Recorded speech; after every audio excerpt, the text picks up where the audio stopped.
Адам денесі жайдан жай қышымайды. Оның белгілі бір себебі бар. Мәселен, маса, қандала, бейт немесе үндемес шаққанда денеңіз қышып бастайды. Ал аллергияға бейім жандар құлпынай, лимон, апельсин жегенде денелері қышиды. Бұл қалыпты жағдай. Десе де еш себепсіз дененің қышуы бұл алаңдататын мәселе болып табылады. Егер сіздің денеңіз қышып қоймаса, бір күн бұрын не ішіп жегеніңізді, қандай әтір, сабын, крем қолданғаныңызды зерделеңіз. Мүмкін бейтаныс нәрседен жағдай ушыққан болар. Ал егер аллергия беретін тағамдарды шектеп, тері күтіміне дұрыс көңіл бөлсеңіз де денеңіздің қышығаны қоймаса, қоғамдық орындарда жүргенде, жұмыста отырғанда, ұйықтағанда қышып мазаңызды алса, денеңіздің бәрі бөртіп кетсе, еш себепсіз бойыңызды әлсіздік билеп тез шаршайтын болсаңыз, дене қызуы көтерілсе, дереу терапевті немесе дерматолог дәрігерінің кеңесіне жүгініңіз.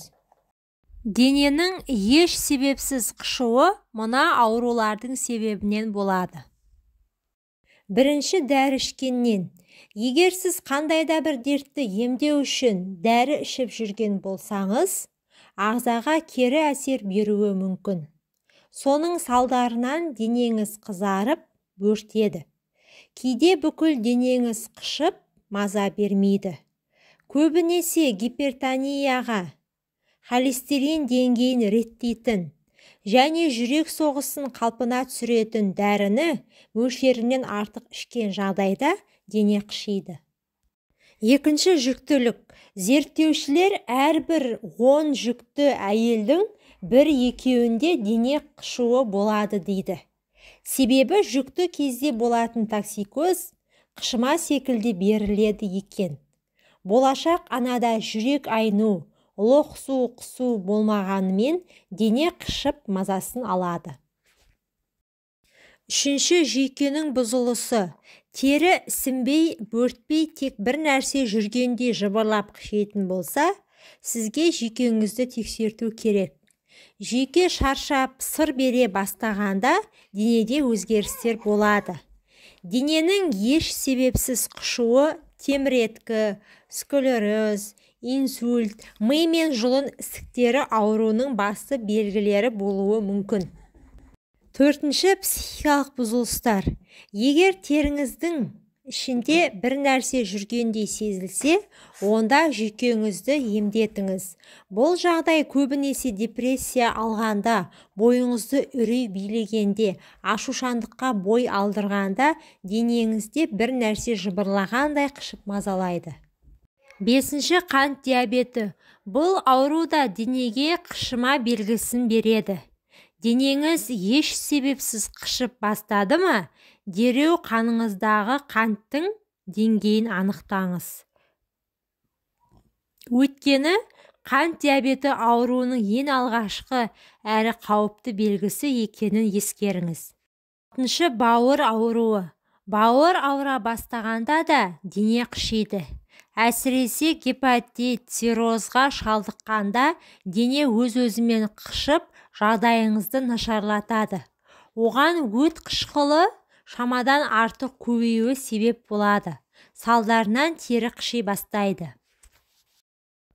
Қалқанша безі ауруы. Қалқанша бездің жұмысы өзгерсе, зат алмасу жұмысы нашарлатады. Ал зат алмасу нашарлады дегенше бүкіл ағзаның жұмысы баяулайды. Бұл кезде тері құрғап, дене қыши бастайды.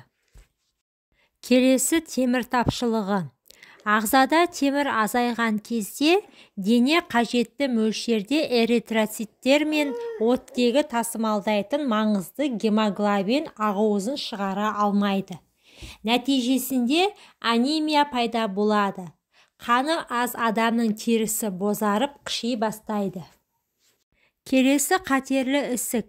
Дененің себепсіз қышуы өте сирек кездесетін онкологиялық аурудың белгісі болуы мүмкін.